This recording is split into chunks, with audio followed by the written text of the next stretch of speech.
Pentru mine, animația îmi oferă posibilitatea de a aduce toate celelalte arte în arta cinematografică.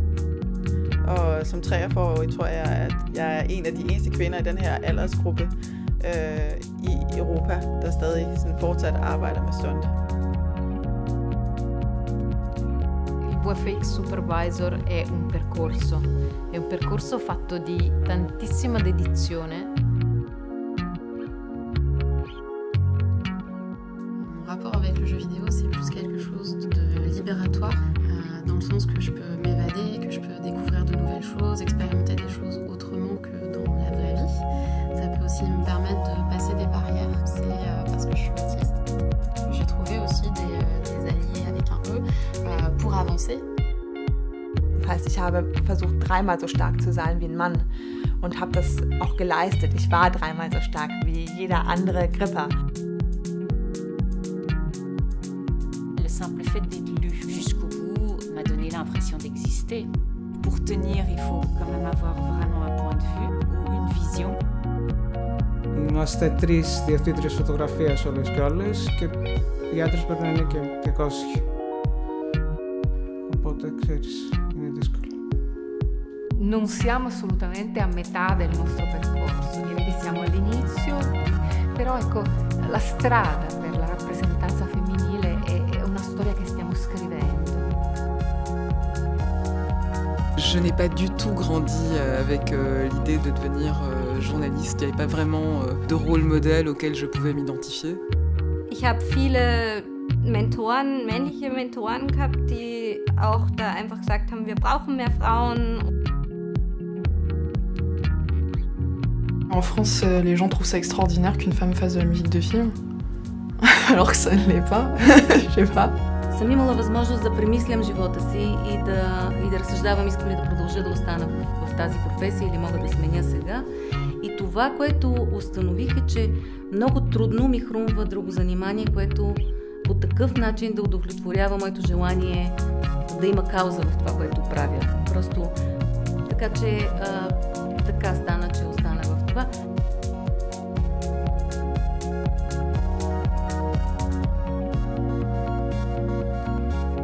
Bonjour à toutes et à tous. Permettez-moi de vous présenter mes meilleurs vœux pour cette nouvelle année. Je souhaite en premier lieu remercier les CNC et les autorités françaises d'avoir invité la Commission européenne pour cette séquence particulière consacrée à la diversité. C'est un enjeu majeur. Nous avons à cœur de développer étroitement avec l'industrie une stratégie globale pour avoir un effet structurant et durable. L'Union de l'égalité est l'une des grandes priorités de la Commission d'Ursula von der Leyen, comme elle l'a souligné dans ses orientations politiques avec des engagements pris dans les cadres de la stratégie en faveur de l'égalité entre les hommes et les femmes publié en mars 2020.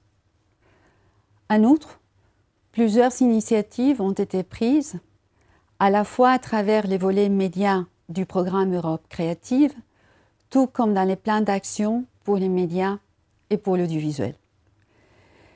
Les plans d'action pour les médias et l'audiovisuel accordent une attention particulière aux questions de diversité et d'inclusivité à travers l'action 8, promouvoir les talents européens dans les domaines des médias, notamment en encourageant la diversité devant et derrière la caméra et en mobilisant et en soutenant les jeunes du secteur des médias. La vidéo que vous venez de voir est issue de la campagne de sensibilisation Cut at Her, élaborée dans ces contextes. Cette campagne, qui a été réalisée en partenariat avec les collectifs 50-50, a été lancée dans le cadre du Festival de Cannes en juillet dernier par la vice-présidente Vera Jourova et s'est achevée en décembre dernier. Elle consistait à dévoiler chaque semaine les portraits d'une femme européenne exerçant un métier technique dans le secteur des médias et de l'audiovisuel. Les femmes sont encore sous-représentées dans l'industrie cinématographique et font face à des déséquilibres et des obstacles qui persistent tout au long de leur carrière. La campagne avait donc les objectifs suivants. Mettre en avant des postes méconnus dans l'industrie à travers des parcours professionnels variés. Déconstruire les stéréotypes et les préjugés selon lesquels certaines positions sont hors de portée des femmes en raison de leur genre.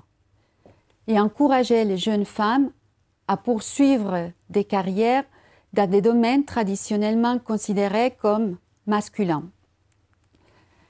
L'objectif final de la campagne était d'inciter les industries des médias à favoriser l'inclusion et la représentativité, en accord avec la diversité de nos sociétés européennes. À cette action de sensibilisation, nous avons souhaité développer en complément une action structurante pour l'ensemble de la chaîne des valeurs des médias, qui consiste à introduire un critère de diversité dans l'ensemble des modalités de soutien du nouveau programme. Les candidats doivent désormais présenter leurs stratégies de diversité et d'inclusion, qui sont ensuite notées lors de la phase d'évaluation. Et pour rappel, la diversité englobe le sexe, les handicaps, la race, la langue, la religion ou les convictions, l'âge, l'orientation sexuelle. Cette action structurante aura, nous l'espérons, des changements concrets et durables pour l'ensemble du secteur. J'ajoute également que nous soutenons un certain nombre de programmes de mentorat féminin dans les volets formation, ce qui permet de compléter nos actions de manière ciblée et plus concrète. Il est primordial pour nous de développer ces actions étroitement avec l'industrie pour être au plus juste et au plus utile et concret possible. C'est pourquoi nous avons entamé un dialogue permanent avec les organisations professionnelles des médias et de l'audiovisuel depuis début 2019. 1 à 2 fois par an, nous les réunissons pour les informer de nos initiatives et pour les consulter. Nous les mobilisons également très régulièrement dans nos événements sur les sujets. Pour conclure, je souhaite vous faire part de nos intentions en 2022. Nous souhaitons en premier lieu poursuivre nos travaux de sensibilisation en nous consacrant, après la parité, au handicap et à l'accessibilité. Et par ailleurs, les résultats de ces stratégies de diversité déclarées dans les candidatures médias en 2021 seront analysés et présentés dans les rapports de suivi Europe Créative 2021.